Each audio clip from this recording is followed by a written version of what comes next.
Hi,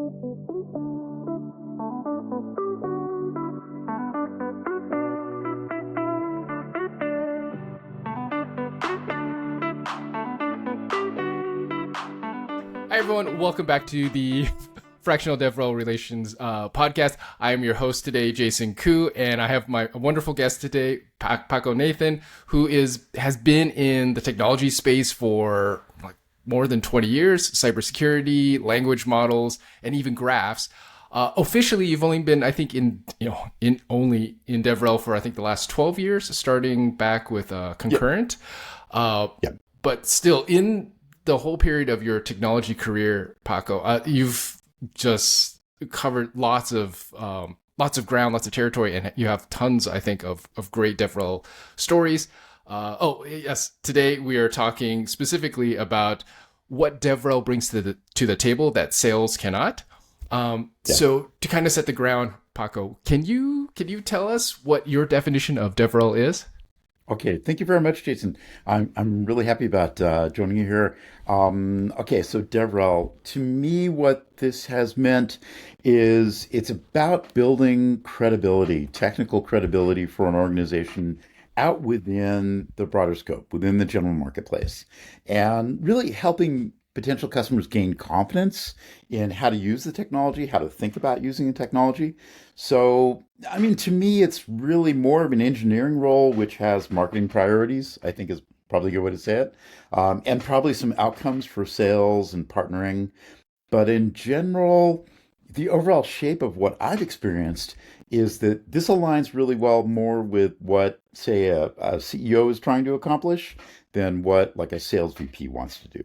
Nice. And since you're talking about sales, what is, for those who aren't very familiar, what is the difference between DevRel and the sales org? Great question. The thing with sales is there's generally a pipeline. There's a lot of sophisticated tooling people are using these days with CRM and, HubSpot and all that, kind of the interactions between sales and marketing. And you typically go through things like having outreach and pre-sales and qualified leads and, developing a prospect. There's all that, but those are relatively short-term goals. Usually I've seen sales orgs are working on like monthly or quarterly reporting, and they want to see that they've done something and they've gotten these results. Whereas with DevRel, it's more of a long-term relationship. And so, that's kind of the theme for me is like you're building long-term relationships out in the broader marketplace. So, whereas sales wants to see numbers right away, DevRel to me is more about building the relationships, building confidence, building trust, building accountability for the organization so that when you need to do something that doesn't fit within that short cycle sales pipeline, then you still have ways to get, strategic partnering in place. Nice. And kind of taking a step back when you first started with DevRel. So it started with a company, I believe, called Concurrent. But you have been in the technology space, even language models, well before getting into DevRel. What was the official transition path for you? Yeah, thank you. I kind of got a lucky break. I kind of got a double lucky break on that. So the deal was like going back, 25 years ago, I was working in network security, cybersecurity. And I was working with like really large scale data streams and really complex graphs. I put together a product way back when that was used at the US Capitol building for perimeter security. And the long story short was a friend who'd been involved in the security space moved off to Seattle and kept calling me back with these really oddball questions. And then eventually, they pointed me toward a website and it was something new called AWS. And so I got invited to be basically an early adopter of AWS, and eventually my teams were guinea pigs. So that's kind of step one. Step two, about the same time the AWS launched, I got invited to be a technical co-founder for a new startup that was just funded. And we were doing really large scale workflows with language models. If you've ever heard of something called Second Life, is like a 3D virtual reality thing back from then, like 20 years ago. So what we were doing was basically building chatbots to give personality to non-player characters in Second Life. So you could go in and talk with an avatar in 3D, and they would respond. They'd have a discussion with you. So we were doing a lot of work with language models, and at the time we were thinking, hey, we'll get some Rackspace servers, but at the same time, AWS launched EC2 and S3. So I went to the VCs and I said, hey, there's this new thing called cloud. I think that we can help not burn as much capex by using cloud and just scale up when we need to. And they're like, we're all in, we support. So we ended up being the third company, as I understand, outside of Amazon to do 100% cloud architecture. And then that ran into problems with trying to coordinate, orchestrate workflows. We ran into some bottlenecks. So there was this new project out called Hadoop, and we started using that. And then we ran into problems running Hadoop on top of AWS. So we went in and fixed part of Hadoop to eliminate the bottlenecks. And long story short, by that point, there was a global financial crisis. Our engineering team got acqui-hired off to an ad network. They had really large scale workflows they wanted to run in the cloud. And we did. And then my friends at Amazon called up and said, hey, you're the largest Hadoop cluster. Um, Based on that experience, I got invited to critique a paper out of Berkeley, and I went and gave a guest lecture about it. And the audience were basically grad students who later, like a few months later, founded a company called Databricks. I'd had this background early on with AWS and this background, talking at least to the early part of Databricks. I then got asked to join a startup called Concurrent. We were working on like workflows for Hadoop, and we had a really big adopter in Twitter. And so I learned a lot there, essentially shifting. I wasn't an engineering manager. Now I was more outbound and basically picked up a DevRel role because that's what they needed, and started working with a lot of big players on that. And then along the way, Databricks called back and said, "Hey, why don't you come over here instead and lead DevRel for us?" So that's kind of my trajectory of really getting in this role because, and we can talk more about Databricks, but basically I joined there in 2014, which is when we started hitting hypergrowth. And so, we got to see DevRel in practice worldwide with a lot of really large events and, a lot of good things that we learned along the way. Nice. And the Databricks story, I think, is also interesting in of itself, right? Because I think was it around 2014? There was, I would call it an incident where a board member had requested someone you were working with to be fired, despite your team hitting well north of the numbers you were expecting. Can you tell us more about this whole experience? Yeah, no, I mean, so Andy Konwinski and Matej Zaharia, they were the two original founders for Databricks, and Matej created Spark, and then Andy had started this thing called Spark Camp. So when I came in, I took over from Andy the Spark Camp part, and Matej and I worked together to build out training materials, and we put together some goals. Berkeley likes to quantify all goals, so we had a pretty intense, ambitious goal for going out across the world and teaching people how to use Spark, but it was open source and we didn't have a product. And by the end of the year, there was so much demand for Spark that year that we doubled our goals. Like on top of being really ambitious, we actually doubled them. And so there was a board meeting at the end of the year, and I should not mention which, but it's a VC firm that everybody's heard about. And the board member looked at our numbers, and they told this person, hey, we don't have a product yet, we don't have revenue yet, we're close to getting there. But he looked at the numbers and he flipped out. He's like, look at all this effort in DevRel and it's exploding and you're training all these people, but there's zero revenue. We should fire this person leading DevRel to send a message that we've got to focus on revenue. And the founders were like, yeah, we don't have a product. We can't have revenue yet. And actually, we're kind of happy about the fact that we're getting a lot of open source adoption. But then the board member came back and said, well, DevRel needs to have a sales quota. And the founders came back again and said, that's going to be problematic because, which part of we don't have a product did you not understand? So it was kind of contentious, but I think that, for a while there, they were thinking about assigning a sales quota and making DevRel part of sales. Um, And instead, we found a way out of it. Okay. There's I got like two threads here. So first question would be DevRel and sales, right? Like, so you had mentioned sales has quotas, has metrics. What would be the danger of adding these, of putting DevRel with sales?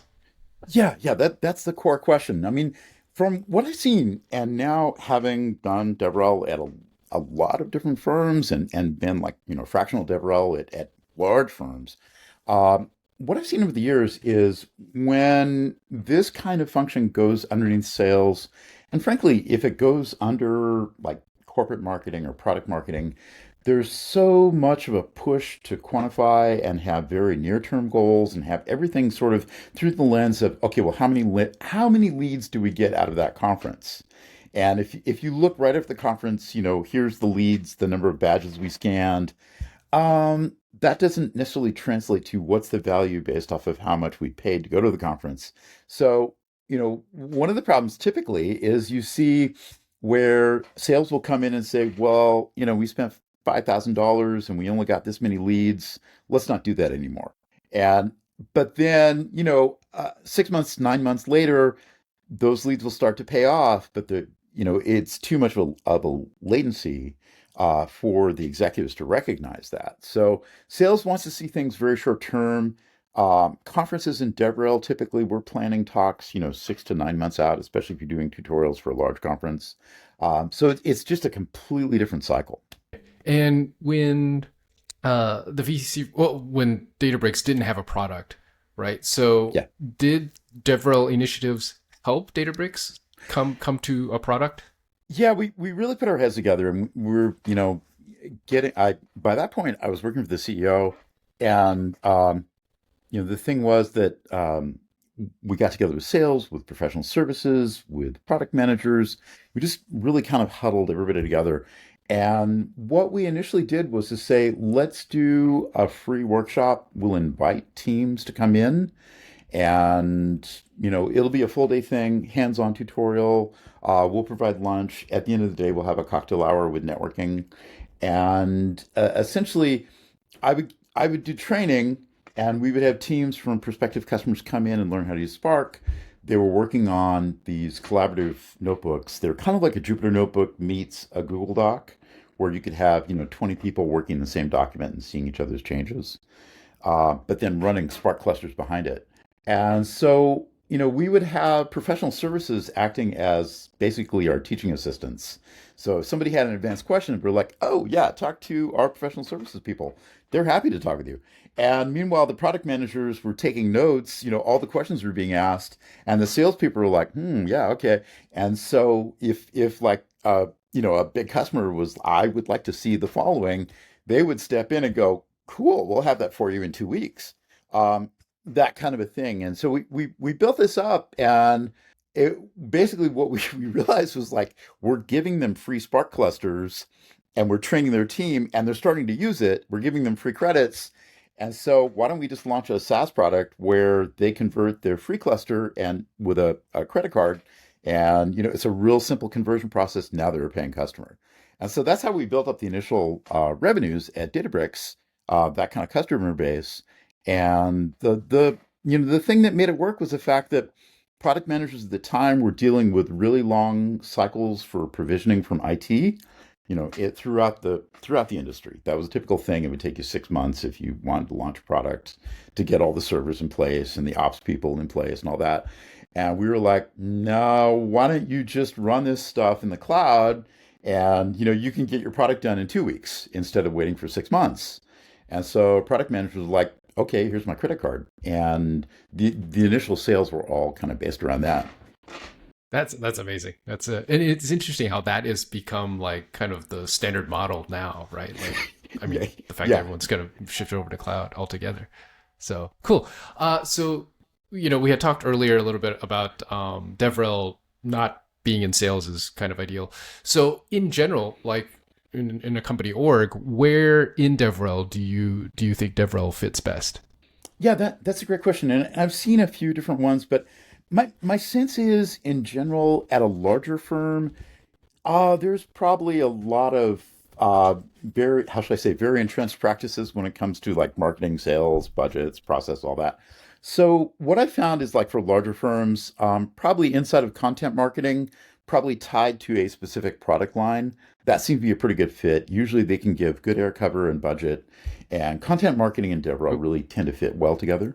Okay. Whereas Um, like corporate marketing, not so much. Um, okay. All right. but So in a very particular part of marketing then. Okay. Yeah, but in a smaller firm, I would tend to go more with engineering. That's generally where you find success because the, engineering director has long-term priorities. They can give air cover, which is a nice counterpoint to sales having a fairly short-term thinking mindset. Okay. And so whether it's a small company or a large company, like ultimately founders or corporate owners want to tie whatever activity back to sales or the growth of the company, right? So DevRel, DevRel when working with sales, what should the handoff process be? What should DevRel do to make sales life easier? Yeah, no, that's great. I find that there's a lot of opportunities when you're doing DevRel. You're really out there, and you're not like banging on doors and saying, "Hey, can we arrange a sales meeting?" You're out there at a conference where there may be thousands of people, and there's a lot of people who are getting the opportunity to hear about your product line, maybe for the first time. They're getting some hands-on. They're starting to brainstorm, and they're thinking, "Huh, maybe this will work for us." And so it's like in a DevRel role, you can be collecting qualified leads, and then bring in your salespeople, and say, "Hey, look, I want to make an intro. Can we schedule a call?" Do that kind of handoff. It's very different than like a pre-sales cycle where you're going out and doing cold calls and trying to line things up. This is more of uh, a push rather than a pull, I guess is probably a way to say it, because you actually have the customers coming to you. And the other dynamic about this I find is, for a lot of products, okay, you have your sales pipeline, you have your marketing funnel, it's a numbers game. But for some type of products, it's very different. It's where, an executive has to make a decision about a direction, some kind of change in architecture. It's going to mean a pretty large licensing and training and changes for their staff. So in a closed door setting, they'll probably call in their tech leads and say, "Hey, what direction should we go?" And based on what the tech leads know and trust, they'll come up with recommendations and then they'll call up, get licensing. Frankly, a lot of times deals happen that way, which means they're probably not going to revisit this again for another 2 or 3 years. So if your product fits in that latter kind of scenario, the salespeople won't be able to get in the sales cycle, they'll be locked out for a while. So the idea with DevRel is if you can get into hearts and minds of these tech leaders, and have them thinking about you and thinking, "Huh, that might work for us," before they get called into the executive for a discussion about what to recommend, then you have a chance of really influencing those kind of decisions in places where the sales could never get invited. And for sales folks, if they happen to be open to it, are there any recommendations you would have for sales for interacting with DevRel folks? I think that for that, I would probably change the metrics. I think that in a DevRel role, you can go out and get a lot of visibility. Like, you can have a lot of followers on LinkedIn or Twitter or wherever. You can be at conferences. You can gain some popularity by doing content that people want and like. So the question there is not so many sales leads have I gotten this quarter, but how many times have I given a tutorial that had standing room only audience and it wasn't a paid tutorial? That's the kind of metric that really shows you're having impact. Whereas I think sales teams are all about, well, do we spend $30,000 to sponsor this conference so that we can give a tutorial and 5 people will show up? Instead, if you can do one for free, but it's standing room only with a couple hundred people in the room, that's something that catches attention and it creates groundswell on social media. So I would tend to go for those kind of metrics of engagement more. Okay, nice. Kind of offshoot. You wrote a book. Was it just one book, or did you write several books on with O'Reilly? I mean, I've done, I don't know, about a dozen. I mean, a lot of them are kind of like mini books, but I've done a lot of titles. I mean, the two big ones I've done though were uh, enterprise data workflows in 2012. And then I did a book that turned instead into a video series called Just Enough Math. Is this an important aspect of DevRel? Yeah, tell us about, I guess, the experience of writing books and the downstream effects of it. Yeah, I mean, I've written for O'Reilly and Manning both, and also advised them. And I worked at O'Reilly, and I still work with a lot of these editors. I've been a ghostwriter at different times when I was consulting, and I'm actually working on two books right now, and I just finished doing the third forward for partners and colleagues who are writing books. So I do find that there's a lot of value in the credibility that books provide. If a recognized author like an O'Reilly or a Manning will step up and say, "Okay, we're going to publish this title, and we're going to commit resources to it. We're going to market this. This is going to be in our catalog." There's a kind of credibility that goes along with that, as opposed to somebody just self-publishing on Medium. It's a very different perception. So getting a book like that out there, I think, can be really helpful in a DevRel role to get your company, get that technology on the map. I find that there's a lot of value in really two things there, kind of process. One is you may not be writing the book, but maybe you're helping a friend who's writing a book and you're a reviewer, or you write a forward or a back cover review, things like that. Those are extremely valuable too. And in some ways, it's kind of better ROI. You get more notice for doing less work. So, it always feels like cheating. Um, the other thing I would say is that if you are going that route to do a book based off of DevRel kind of content, I found that basically two meetup talks is about a chapter. So if you can, put together your outline, pitch proposal of here's my, 10 chapters, and break it down into like here's my 20 meetup talks, then you can sample material in front of people and get feedback. Editors love that. Well before it's published. That I think that's a great piece of advice, and like also I think is good for like kind of getting the maximum sort of benefit out of like one sort of goal. Like you can Yeah. basically stage all your talks and your writing so that they're supporting each other, right? Going back to your time with Concurrent, because there was a product that you worked on there that ended up being used Yeah. by Twitter, I believe. Yeah, can you tell us Yeah. about the Twitter experience? Yeah, that was a really fun arc, and I learned a lot. I mean, I definitely was early in this role, and I think everybody was kind of early. Um, but I was at a little startup. We were doing this product called Cascading. It was for managing workflows in big data. And Twitter kind of had a problem because Facebook and LinkedIn both had really deep pockets for their investors. But Twitter was the other social media firm, the third one that didn't really have the funding for when they wanted to go out and monetize and build up their analytics stack. So Twitter hired a small group. There was a team led by Avi Bryant, and Oscar Boynton was one of the key people there, Sam Ritchie and others. Anyway, long story short, there's basically like math professors came in and said, hey, if we apply functional programming and abstract algebra, we can do these big data workflows for a cost basis of like two orders of magnitude less than what our competitors are doing. And so they went out and did it, and they used open source. They leveraged cascading. They built something called Algebird. It's open source. It's on GitHub. So it was kind of fun working with that team because they're super bright people, Oscar, Sam, Avi, all of them. Um, but we really learned about, kind of the dynamics of being a small startup with an open source project versus a really big company. And some of the ins and outs of open source governance, which, famously Hadoop just was torn apart because of missteps in open source governance. Spark turned around and did that much better. Um, and at the end of the day, we didn't actually have Twitter paying a license, but we learned so much from them.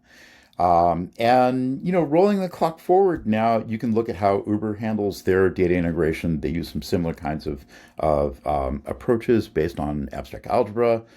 So, I mean, this has gone on. There are some very big customers who are using the product, and as far as I know, were still using it last I heard. Years later, although I'm not allowed to talk about them. There were a couple of really large ones who were like, "No, this is confidential." But we really learned about how we could work with a big firm, even if they weren't paying a license. We could still get a lot that we could publish because they were out doing talks too. So we put together a lot of material and kind of a case study that we could use to bootstrap our own tutorials, and a lot of that went into the book. And so I think that that kind of goes back to your point. It's like, how can you really consolidate and get the most out of the content that you're producing?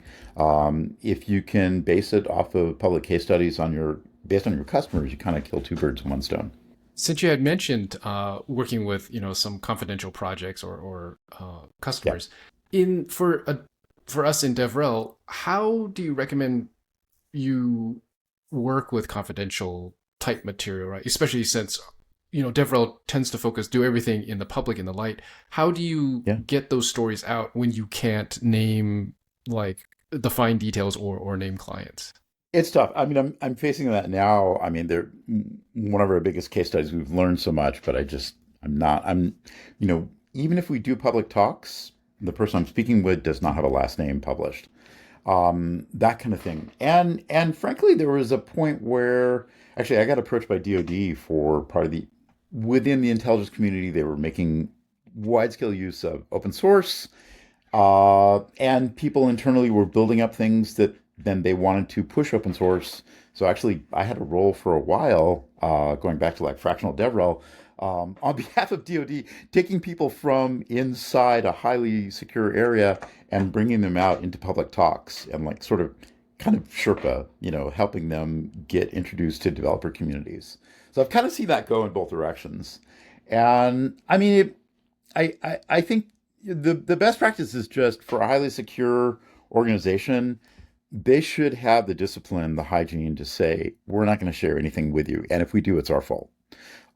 So we're going to give examples that are in the open. Everything that you interact with us is going to be in the open. I mean, I've worked under security clearances before in different areas, not in this kind of thing. In this case, they don't want me working in a security clearance. And I'm in that kind of role currently with a few different governments like where I'm at now, we get used a lot for defense, intelligence, law enforcement, tax authorities, things like that. So there's a lot of really highly confidential work, but we never see their data. They don't want us to be having discussions with them that would require clearance. They want to keep it open.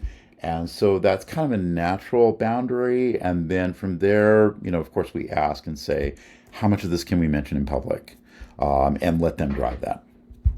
Okay, I think that's a great way to approach it. Right, is talk with your customers and client, like where are their boundaries, right?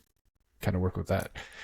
I mean, one quick anecdote. I was on a project, not anything that we mentioned here, but there was a very large tech firm that's very well known, and then there was part of DoD in the intelligence community, and they were both using our open source project at very large scale. And it was hilarious because in the same week, the government came to us and said, "We're not going to give you anything confidential. Let's not worry about it. Let's just go get beers and talk shop." And but then the attorneys for the tech giant came to us and said, "Here's what's going to happen to you if you tell anybody about what we're doing." And we're like, we just got this lecture from the government and they're cool. We're going out for beers with them. Do you want to join us?" So it was really funny to see how the two sides actually handled it. For folks who are just now getting into fractional or they're part of a smaller agency, what advice would you give to them when they go into a conversation with a prospect client and sales number comes up? What would you recommend that DevRel folks kind of do or think about as they go into these sorts of meetings? Yeah, great question. I mean, I've tried to turn the pricing and the structure of deliverables, all that.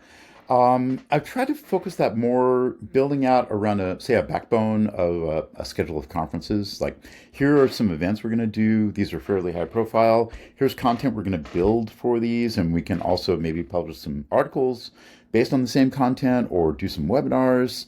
But kind of build out from there. And the goals are not, and here's how many sales leads you're going to gain. It's more a matter of Well, here's the exposure you're going to get. These are the kind of numbers you're going to hit in terms of audience. And, what can we do to take some of your important use cases, maybe some of your customers, and highlight those as well? So I've tried to build out from that side, which usually those kind of goals fit very well with content marketing. And then they'll also help distance away from more the short-term sales side. Um, and the rest of it is gravy. Like if you're able to bring in sales leads or make introductions in terms of potential strategic partners, then that's gravy. Okay. Okay. Just to kind of close this up.